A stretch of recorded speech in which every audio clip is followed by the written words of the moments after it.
Putin പറഞ്ഞാൽ Kim എന്തും ചെയ്യുമെന്ന സ്ഥിതിയാണ് നിലനിൽക്കുന്നത്. അതിന് പിന്നിലെ കാരണങ്ങളും നിരവധിയാണ്.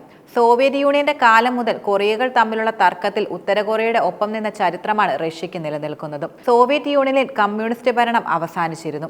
എന്നാൽ അമേരിക്കൻ സാമ്രാജ്യത്തിനെതിരായ പോരാട്ടം തുടരുകയാണ് റഷ്യയുമായുള്ള ഉത്തര കൊറിയയുടെ സമഗ്രവും തന്ത്രപരവുമായ പങ്കാളിത്തം 2025-ലും കൂടുതൽ ശക്തിയോടെ മുന്നോട്ട് പോകുമെന്നതും ഉറപ്പാണ്.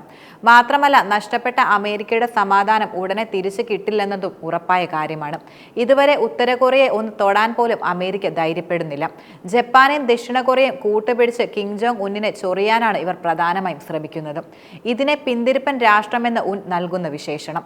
കമ്മ്യൂണിസ്റ്റ് വിരുദ്ധതയെ അതിന്റെ മാറ്റമില്ലാത്ത ദേശീയ നയമായി കണക്കാക്കുന്ന ഏറ്റവും പിന്തിരിപ്പൻ രാഷ്ട്രമെന്നാണ് കിം അമേരിക്കയെ വിശേഷിപ്പിക്കുകയും ചെയ്തിരുന്നത്.